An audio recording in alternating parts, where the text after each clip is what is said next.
Hello students, ये video probability Bayes theorem series में दूसरी वीडियो है। इससे पहली वीडियो में मैंने आपको बताया बेस थ्योरम क्या होती है। बेस थ्योरम का कंसेप्ट आपको कुछ एग्जांपल्स के थ्रू मैंने पहली वीडियो में एक्सप्लेन किया।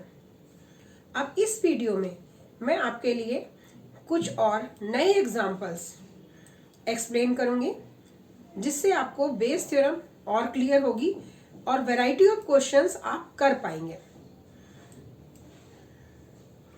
पिछली वीडियो अगर आपने नहीं देखी है तो एक बार उसको देख लें, क्योंकि उसमें मैंने आपको बेस थ्योरम का कंसेप्ट दिया है और प्रोबेबिलिटी की इससे कुछ पहली वीडियो भी है। कंडीशन प्रोबेबिलिटी और प्रोबेबिलिटी की थ्योरम्स आपको आनी चाहिए, तभी आपको ये एग्जांपल्स अच्छे से समझ आएंगे। इस वीडियो में मैंने कुछ ऐसे एग्जांपल्स लिए हैं जो आपको एनसीईआरटी में आसानी से नहीं, एनसीईआरटी में नहीं है, और बाकी लेकिन एग्जाम में ये बहुत फ्रीक्वेंटली आ रहे हैं। तो आइए देखते हैं बेस थ्योरम के कुछ एग्जांपल्स। बेस थ्योरम की डेफिनेशन एक बार थोड़ा सा रिकॉल कर लीजिए, जो आपको पहले बताई जा चुकी है। Let E1, E2 and En। अब आप इसको डेफिनेशन को समझ सकते हैं कि आपके पास हमने अभी तक 2 या 3 इवेंट्स पढ़े। आपके सिलेबस में 2 या 3 इवेंट्स ही हैं, लेकिन ये n इवेंट्स हो सकती हैं, मतलब कितनी भी इवेंट्स ये हो सकती हैं।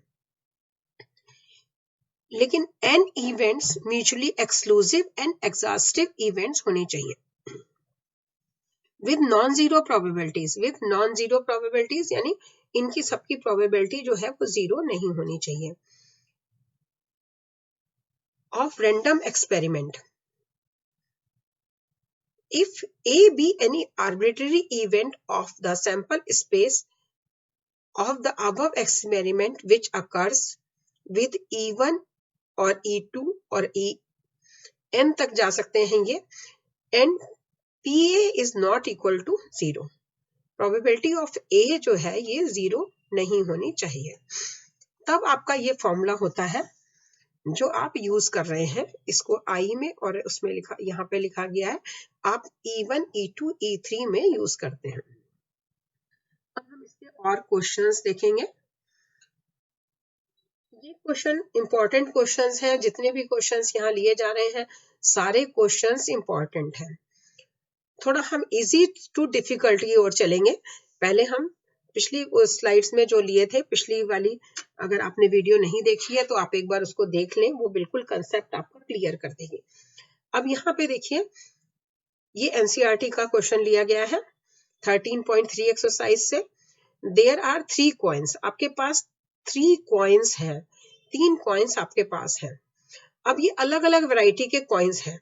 3 कॉइन तो है, लेकिन वो नॉर्मल कॉइन्स नहीं है। जो आपके पास तीनों नॉर्मल कॉइन्स आप हमेशा देखते हैं और यूज करते रहते हैं, वो तीनों नॉर्मल कॉइन्स नहीं है। एक कॉइन जो है 2 हेडेड कॉइन है। एक कॉइन ऐसा है जिसमें दोनों तरफ हेड है। एक तरफ हेड और एक तरफ टेल होता है कॉइन में, नॉर्मल में, लेकिन इसमें दोनों तरफ हेड है। दूसरा another biased coin that comes up heads 75%। दूसरा ऐसा कॉइन है कि अगर आप उसको टॉस करते हैं तो 75% हेड आता है और बाकी रिमेनिंग 25% टेल आता है। And third is an unbiased coin. तीसरा क्या है, आपका नॉर्मल कॉइन है, अनबाइस्ड यानी डिफेक्टिव नहीं है, नॉर्मल कॉइन है। तो ये 3 कॉइन है आपके पास, 3 कॉइन्स हैं आपके पास। एक क्या है 2 हेडेड कॉइन, अगर आप उसको टॉस करेंगे तो दोनों तरफ हेड आएगा। दूसरा है 75% हेड आएगा। और तीसरा कॉइन क्या है, नॉर्मल कॉइन, जो आपका नॉर्मल कॉइन आप देखते हैं। One of the three coin is chosen. पहली इवेंट क्या है, एक कॉइन हम चूज कर रहे हैं at random and tossed, it shows head. इस पे क्या आ रहा है, हेड आ रहा है। What is the probability that it was 2 headed coin. अब इसके बाद आपको यहां देखना है व्हाट इज द प्रोबेबिलिटी। ये जो पहली वाली इवेंट है उसमें से देखना है कि जो पहली वाली इवेंट, तीन में से आपने एक चूज किया था, फिर उसको टॉस किया, तो 2 हेडेड कॉइन आपका था, ये आपको प्रोबेबिलिटी फाइंड करनी है। देखिए, ए B the event that head comes up, head आने की प्रोबेबिलिटी आपको फाइंड करनी है। तीनों केस में आप कॉइन कोई भी सिलेक्ट करें, आपको हेड आने की प्रोबेबिलिटी फाइंड करनी है। अब देखिए यहाँ क्या है, 3 कॉइन आपके पास है, 3 में से एक कॉइन कैसा है, 2 हेडेड कॉइन है जिसमें दोनों साइड हेड है।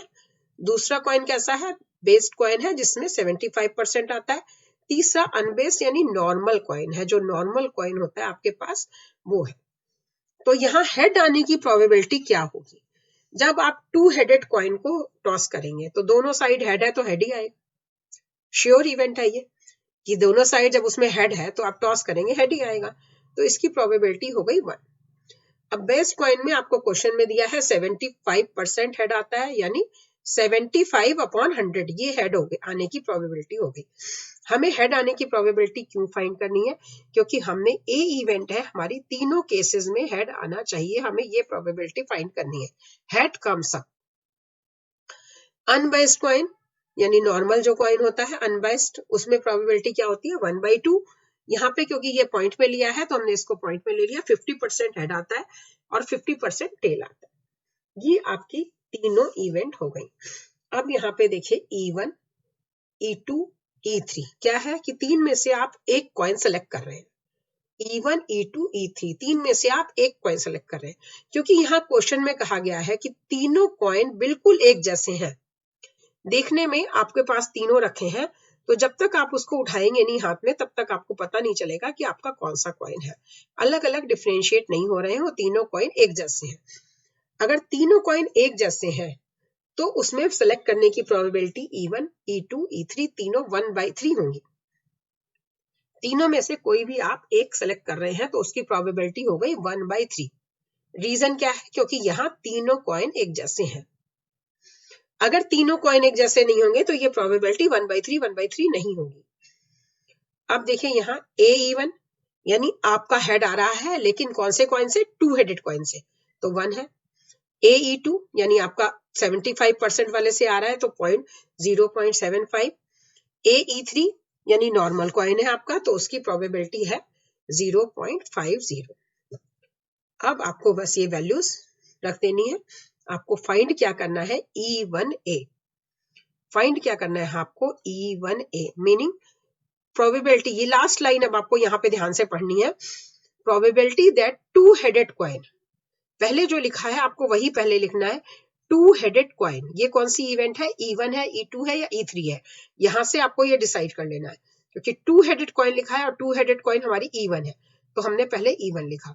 Was tossed and given that को हम पीछे लिखते हैं, गिवन दैट हमारा हो जाता है A, तो आपका यहां हो गया A, आपका ये बाद में हो गया, पहले आपका लिखा, क्योंकि find the probability that 2 headed coin, जो आपको पहले लिखा जा रहा है उसको आपको पहले लिखना है, 2 हेडेड कॉइन लिखा जा रहा है पहले, तो 2 हेडेड कॉइन है आपका E1। Given that head comes up, given that वो आप यहाँ पे पीछे बाद में लिखते हैं, तो वो A हो गया, गिवन दैट जो होता है वो आपका A आ गया। E1A आपको फाइंड करना है, तो यहाँ आपका फॉर्मूला बन गया, आपको न्यूमरेटर लेना है probability of E1, probability of E1 into probability of E1, ये आपको न्यूमरेटर में लेना है और बाकी तीनों का टोटल आपको डिनोमिनेटर रखना है। अब हम इसमें वैल्यूज रख देंगे, probability of E1, E2, E3 सब तीनों 1/3 थी, तो ये आपकी हो गई 1/3 हमने यहाँ वैल्यू रख दी 1/3, और हेड आने की प्रोबेबिलिटी इसमें 1 थी, डिनोमिनेटर हो गया 1/3 1, 1/3 0.05, तीनों मल्टीप्लाई हो गए 1/3 इंटू 0.05। अब 1/3 यहाँ पूरे में से कॉमन निकल जाएगा, 1/3 अभी यहाँ पे मल्टीप्लाई करा है, आप इसको एलसीएम लेके बाहर भी निकाल सकते थे, तीनों 1/3 से आप पूरे कॉमन निकाल के भी कर सकते थे। इसको सिंप्लीफाई करके आपके पास आ जाएगा 4/9। नेक्स्ट क्वेश्चन, ये भी एनसीईआरटी का क्वेश्चन ही है। Suppose a girl toss a dice. अब यहाँ क्या कर रहे हैं, सबसे पहले आपको ध्यान देना है काम क्या हो रहा है, एक गर्ल है वो एक डाइस थ्रो कर रही है, अब जब डाइस थ्रो होगा तो आपके पास क्या ऑप्शन है, यहीं से आपको अपना माइंड मेकअप करना है कि डाइस थ्रो किया जा रहा है, तो आपके पास या तो इफ शी गेट्स 5 और 6, 5 6 आएगा, तब she tossed a coin 3 times. अगर 5 6 आ जाता है तो वो 3 टाइम्स कॉइन टॉस करती है। And note the number of heads. If she get 1 2 3 4, dice toss कर रहे हैं तो आपके पास दो ऑप्शन है, 1 2 3 4 5 6, कोई भी नंबर आ सकता है। अगर नंबर 5 6 में से आता है तो वो 3 टाइम कॉइन टॉस करती है और हेड नोट करती है। इफ शी गेट 1 2 3 4, 1 2 3 4 आ जाता है तो she toss the coin once, वो एक बार कॉइन टॉस कर रही है। अब वंस एक बार कॉइन टॉस कर रही है and notes whether a head or tail is obtain. If she obtain exactly one head, exactly one head आने की प्रोबेबिलिटी आपको दोनों में कॉमन रखनी है, वो एक बार कॉइन टॉस करे या 3 बार कॉइन टॉस करे, एग्जैक्टली वन हेड आने की प्रोबेबिलिटी आपको निकालनी है। What is the probability she threw 1 2 3 4, ये आपकी E1 और E2 में से इवेंट होती है 1 2 3 4। अब यहाँ ए इवेंट कॉमन इवेंट है, जो कॉमन इवेंट वो क्या है कि हेड कम्स अप, चाहे गर्ल एक बार कॉइन थ्रो करे या 3 टाइम्स कॉइन थ्रो करे, हमें प्रोबेबिलिटी जो निकालनी है वो एग्जैक्टली वन हेड की निकालनी है। ये हमने ए इवेंट लिख ली। अब देखिए आपको पूरा इवेंट को स्टार्टिंग से स्टार्ट करना है।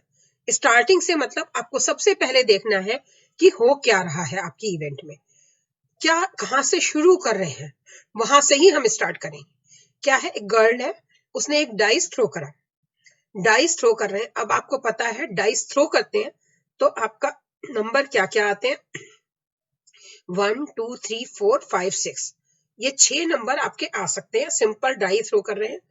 तो यहाँ पे क्वेश्चन में गिवन है कि 1 2 3 4, इन 4 में से अगर कोई नंबर आता है तो गर्ल क्या करेगी, ये क्वेश्चन आपको ध्यान से पढ़ना है। यहाँ पे अगर इन नंबर्स में से कोई भी एक नंबर आ रहा है, सपोज आपका 2 आ गया, तो वो क्या करेगी, एक बार कॉइन को टॉस करेगी। अगर आपका 3 आ गया, 4 आ गया, 1 आ गया, कोई भी नंबर आता है इन चारों में से, तो उसने क्या करना है, एक बार कॉइन को टॉस करना है। अगर एक बार कॉइन को टॉस करते हैं तो हेड आने की क्या प्रोबेबिलिटी होती है, 1/2। एक बार कॉइन टॉस करने में हेड आने की प्रोबेबिलिटी हो गई 1/2। अब इन 4 में से अगर कोई भी नंबर नहीं आ रहा तब क्या आएगा, या तो 5 आएगा या 6 आएगा, यही ऑप्शन है हमारे पास। इसके अलावा और कोई ऑप्शन नहीं है कि या तो हमारे पास 5 आ जाए या हमारे पास 6 आ जाए। तो अगर 5 आता है या 6 आता है तब क्या करना है, गर्ल को 3 टाइम कॉइन टॉस करना है, तब वो 3 टाइम्स कॉइन टॉस करेगी, यानी 3 बार कॉइन को टॉस कर रही है। तो 3 बार कॉइन को टॉस करने में आपको सैंपल स्पेस देखना पड़ेगा कि अगर आप 3 टाइम्स कॉइन टॉस कर रहे हैं तो आपका सैंपल स्पेस क्या बनता है, आपको एक अलग से सैंपल स्पेस पूरा बनाना पड़ेगा, तब आपको पता पड़ेगा, तब आप समझ पाएंगे कि एक हेड आने की प्रोबेबिलिटी क्या होगी। ये इस तरह से आप हेड हेड हेड आ जाए या फिर एक बार टेल आ जाए, 2 बार हेड आ जाए, इस तरह से आप ये पूरी इवेंट बनाएंगे। इस तरह से ये देखिए, ये हमने बना दिया कि इसमें अगर आपका एक बार कॉइन 3 बार कॉइन को टॉस करते हैं तो किस तरह से होता है, या तो हेड हेड हेड आ जाता है या 2 हेड और एक टेल आएंगे। 2 हेड और एक टेल, ये 3 तरह से हो सकता है कि टेल तीसरी बार में आए, पहली बार में आए या दूसरी बार में आए।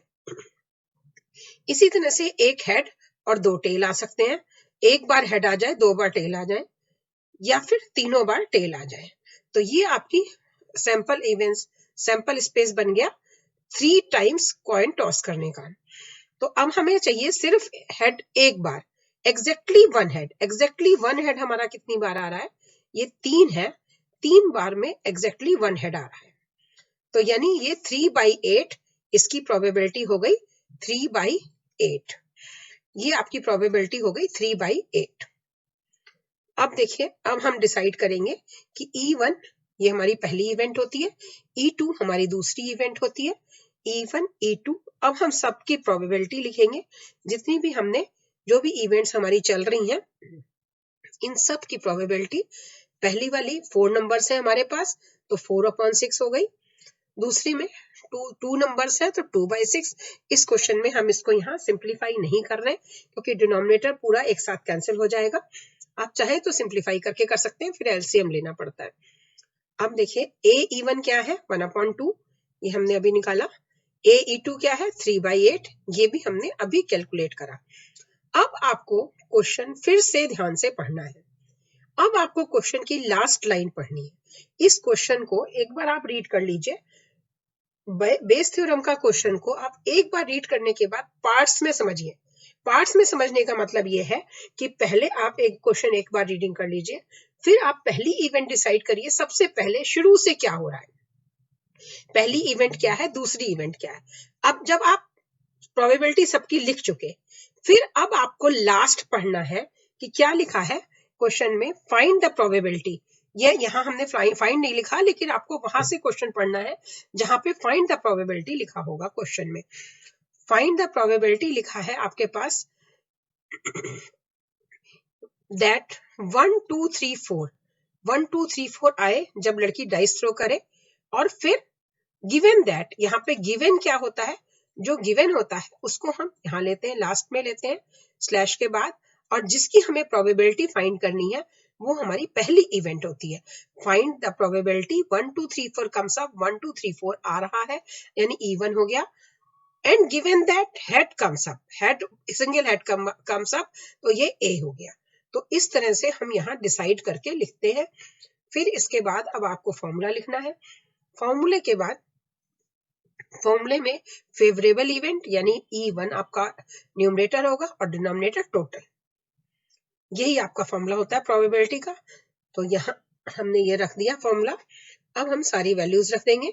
E1 4 upon probability of E1 4/6, AE1 1/2, और यही सेम डिनोमिनेटर में आ जाता है, प्लस E2 यानी 2/6 इंटू 3/8। अब इसको थोड़ा सा सिंप्लीफाई करेंगे, यहाँ पे कैंसिलेशन करा है, ये आपका 4 से यह 2 और 2 कैंसिल होकर यहाँ बच गया आपका 1/3, तो ये डिनोमिनेटर भी 1/3 बच गया, और यहाँ आपका ये कैंसिलेशन हो गया 2 से 3 और 3 कैंसिल हो गया, 6 और 6 कैंसिल हो रहा है, तो 1/8 बच गया डिनोमिनेटर में। अब इसको थोड़ा सा और आप सिंप्लीफाई कर लेंगे, 24 एलसीएम आ गया आपका, और डिनोमिनेटर आ गया 8/11। ये क्वेश्चन कंप्लीट हो गया। A pack of card from a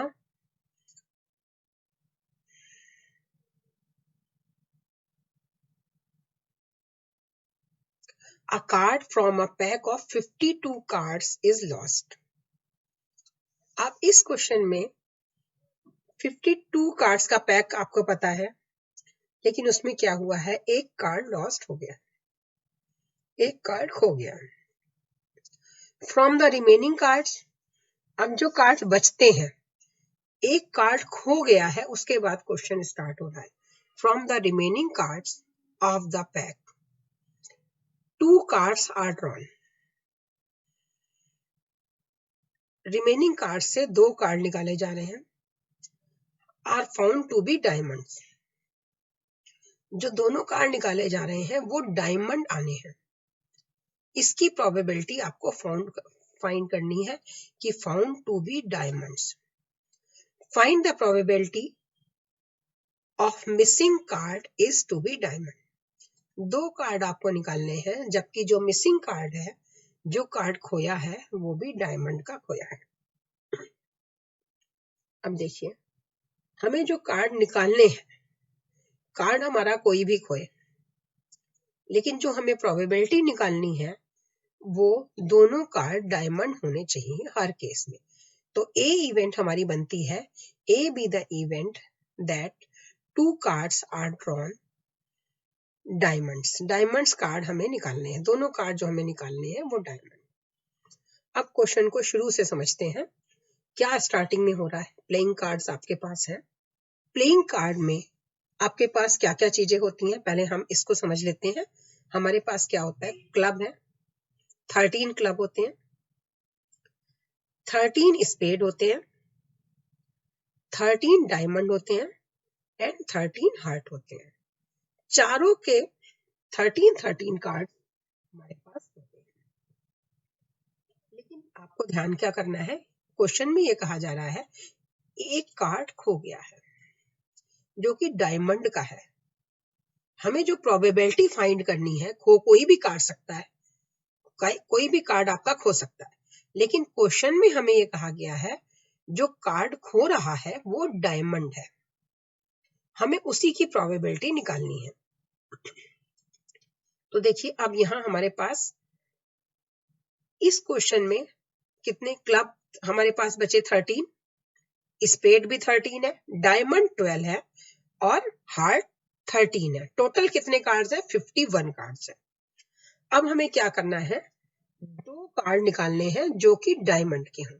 इस क्वेश्चन में हमें 2 कार्ड क्योंकि निकालने हैं, एक कार्ड नहीं निकालना। अगर एक कार्ड निकालना होता तब हम इसको सिंपल क्वेश्चन की तरह से करते, सिंपल हमारी प्रोबेबिलिटी क्या हो जाती, 13/52, क्योंकि हमें एक ही कार्ड निकालना था। लेकिन यहाँ 13/51 क्योंकि एक कार्ड हमारा खो चुका है। लेकिन यहाँ क्योंकि आपको 2 कार्ड निकालने हैं, तो इसलिए हम 2 कार्ड निकालने की वजह से हम इसको इस तरह से लेंगे, 13C2/51C2। इसको आप इस तरह से भी कर सकते हैं कि आप 13/51 एक कार्ड आपने निकाला और प्रोडक्ट कर लें आप 12/50, दोनों एक ही बात है। अगर आप जब आप इसको सिंप्लीफाई करेंगे, C2 को सिंप्लीफाई करेंगे तो आपके पास यही आएगा 13/51 इंटू 12/50। इसी तरह से आप चाहें दोनों में से कोई भी मेथड से आप इनको लिख सकते हैं। आपको 2 कार्ड क्योंकि निकालने हैं इसलिए हमने यहाँ 13C2 लिया और अपॉन में 51 में से 2 कार्ड निकल रहे हैं तो हमने इसको 51C2 लिया। सेम चीज स्पेड के लिए होगी, स्पेड के लिए भी हमारा सेम चलेगा। डायमंड के लिए हमारे पास 12 कार्ड है क्योंकि जो कार्ड खो रहा है वो डायमंड का है। लॉस्ट कार्ड इज डायमंड, हमें ये प्रोबेबिलिटी की क्वेश्चन में कहा गया है। तो इसमें हमने 12C2/51C2 लिया। हार्ट के लिए भी सेम चलेगा, 13C2/51C2। अब देखिए E1, E2, E3, E4, यहाँ 4 इवेंट्स बन रही हैं। इस क्वेश्चन में 4 इवेंट्स का क्वेश्चन है। अब हम सबकी प्रोबेबिलिटी लिखेंगे।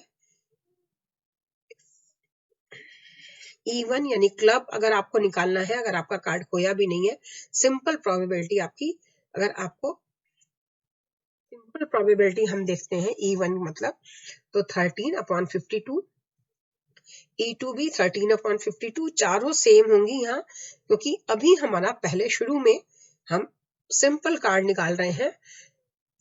13 क्लब, कोई भी क्लब निकले, क्योंकि आपको हमें प्रोबेबिलिटी फाइंड करनी है डायमंड की, डायमंड कार्ड निकालने की। लेकिन निकल तो प्रोबेबिलिटी के बिना तो कोई भी निकल सकता है, हमें केसेस तो सारे देखने पड़ेंगे ना। प्रोबेबिलिटी का मतलब क्या है कि हमें सारे केसेस देखने होते हैं। तो यहाँ पे हमारा देखिए ए इवन क्या है जो हमने इधर लिखा, 13C2/51C2। इसको सिंप्लीफाई कर लिया, तो सिंप्लीफाई आप करेंगे अपने आप से तो आपके पास आ जाएगा 78/1275। E2 भी सेम आएगा, 13C2/51C2 और यही सिंप्लीफाई करके भी यही आएगा।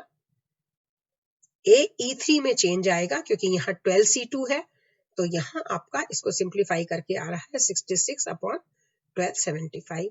E4 इसको आप सिंप्लीफाई करेंगे तो आपके पास यही सेम आएगा।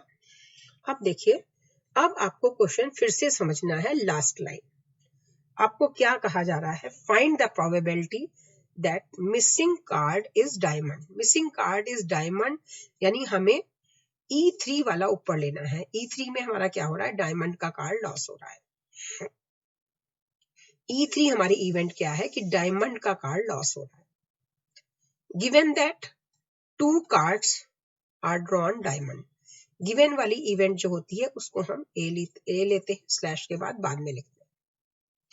ये कंडीशन प्रोबेबिलिटी में बताया जाता है। अगर आपने नहीं पढ़ा है तो इसकी वीडियो आप देख लें। सबसे पहली वीडियो कंडीशन प्रोबेबिलिटी की जो दी है उसमें बताया गया है कि गिवन जब वर्ड होता है तब आपको कैसे लिखना होता है।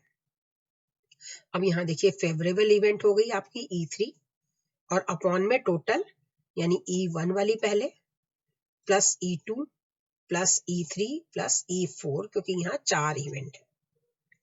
अब बस आपका क्वेश्चन लगभग हो गया। अब आपको बस वैल्यूज रखनी है और कैलकुलेशन करनी है। वैल्यूज बिल्कुल सिंपल है, सब आप पहले निकाल चुके हैं।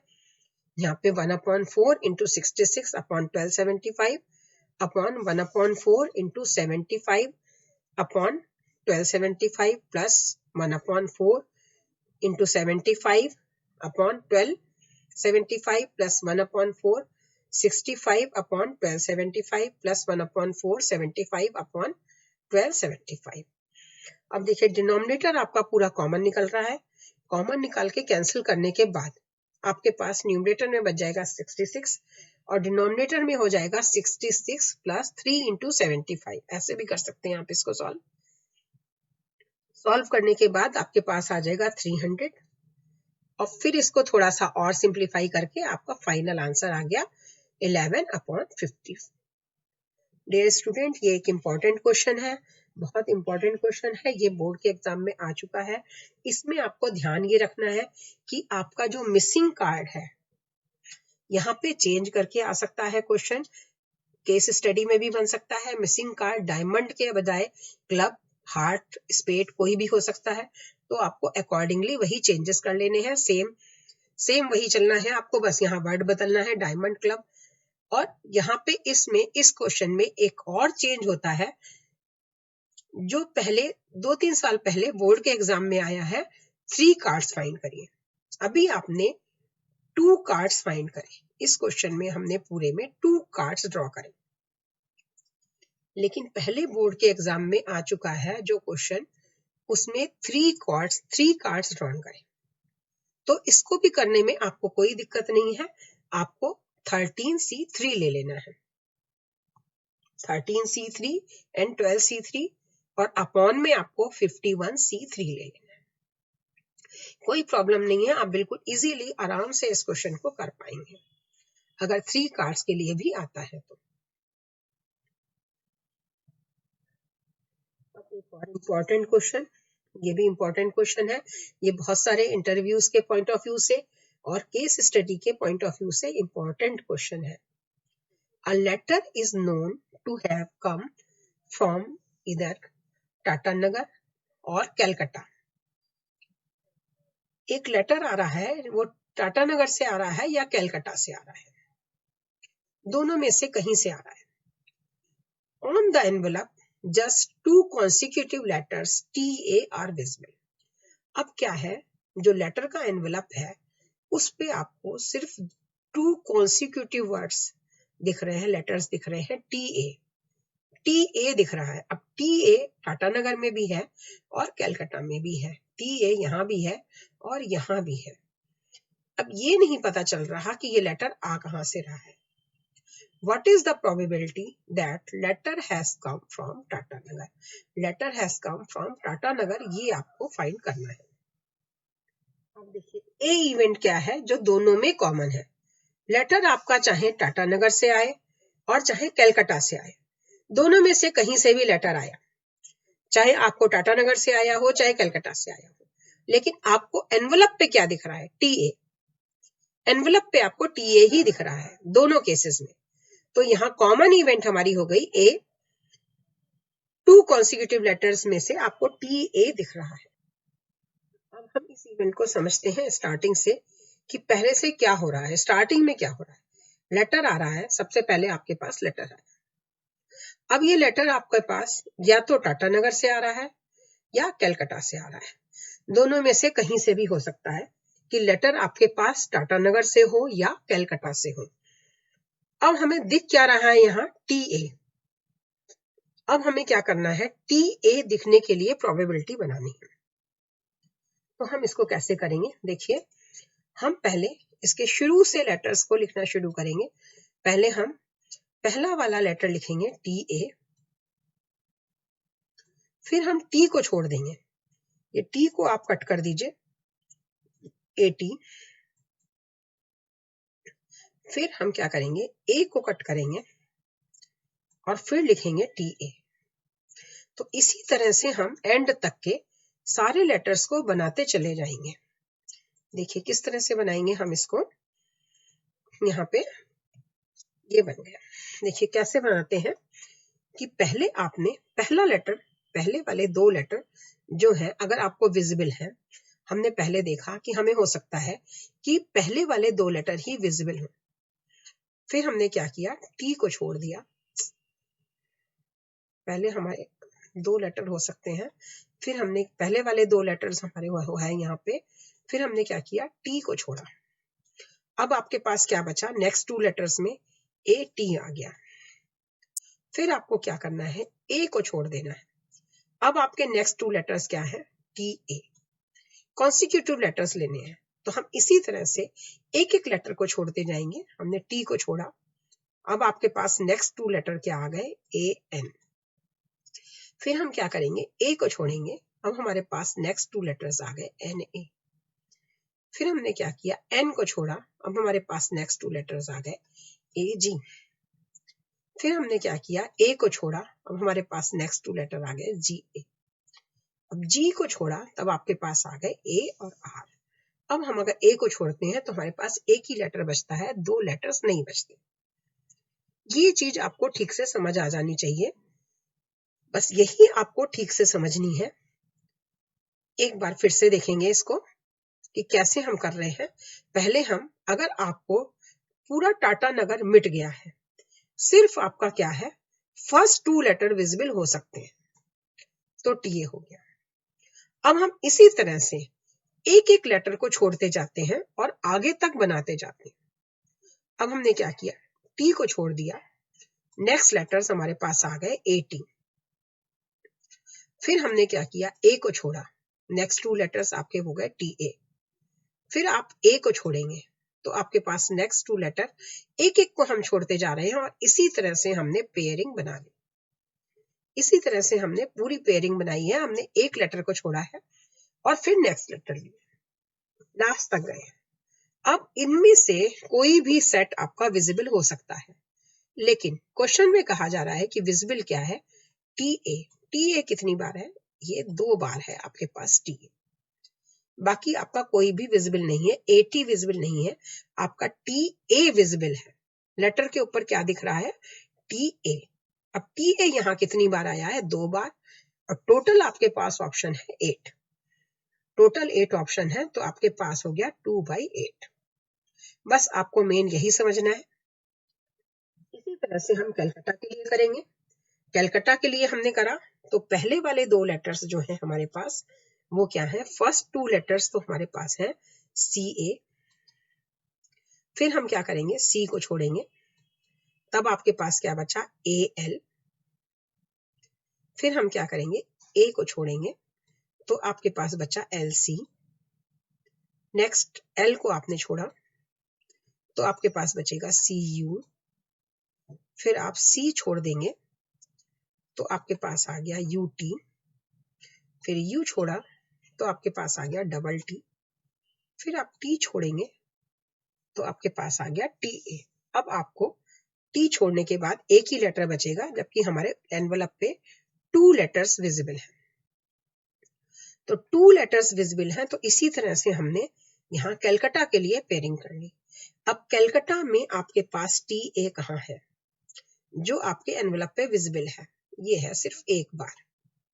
कलकत्ता में TA सिर्फ एक ही बार है, यही अगर लेटर कलकत्ता से आया होगा तो यही वाला TA आपको दिख रहा है। तो यहाँ पे क्या हो गया, 1/7, क्योंकि टोटल सेट हमारे पास कितने बन रहे हैं, 7। अब हम वही प्रोबेबिलिटी लिखेंगे सबकी, E1 E2। अब हम सारी प्रोबेबिलिटीज लिखेंगे। प्रोबेबिलिटी ऑफ E1 क्या है, 1/2, क्योंकि लेटर या तो टाटा नगर से आ रहा है या कलकत्ता से आ रहा है। प्रोबेबिलिटी ऑफ E2 भी 1/2। AE2 2/8, इसको हमने सिंप्लीफाई कर लिया, 1/4। Probability of AE2 1/7। अब देखिए, अब आपको क्वेश्चन की लास्ट लाइन समझनी है।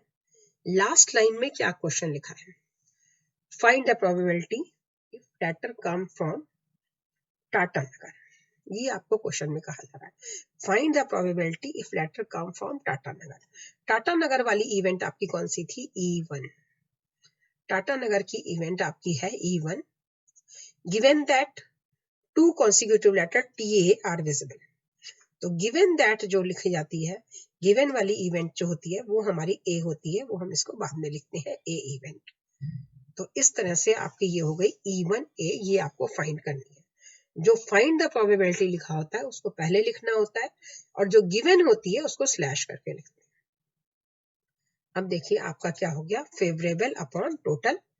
फेवरेबल आपकी E1 इवेंट है और टोटल आपकी E1 और E2 दोनों है।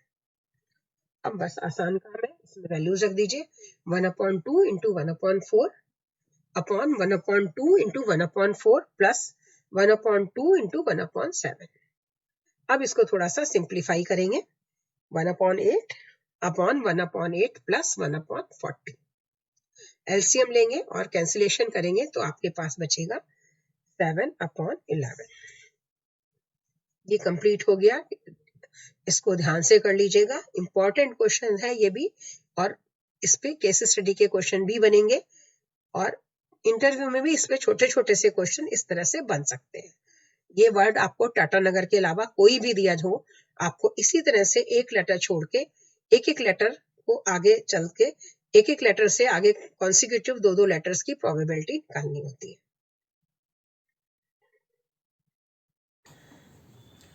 बेस थ्योरम के ये इंपॉर्टेंट एग्जांपल्स मैंने आपको एक्सप्लेन किए, आपको समझ आ गए होंगे। अगर आपको कहीं कोई डाउट लग रहा है तो आप कमेंट करके मुझे पूछ सकते हैं, मैं आपकी प्रॉब्लम्स जरूर सॉल्व करूंगी। स्टूडेंट्स, ये बहुत इंपॉर्टेंट एग्जांपल्स हैं, इसी पे ही केस स्टडी के क्वेश्चंस भी बनते हैं। नेक्स्ट वीडियो में मैं आपके लिए कुछ ऐसे एग्जांपल्स दूंगी जो आपको देख के पता नहीं चलेंगे कि ये बेस थ्योरम के क्वेश्चंस हैं। उसमें आपको फर्स्ट और सेकेंड इवेंट आसानी से समझ नहीं आएगी। तो हमारी बेस थ्योरम सीरीज की नेक्स्ट वीडियो में जो मैंने ट्रिकी क्वेश्चंस लिए हैं वो आपको सबसे पहले मिले, इसके लिए आप हमारे चैनल वाइस एकेडमी को सब्सक्राइब जरूर करें और बेल आइकन प्रेस करें।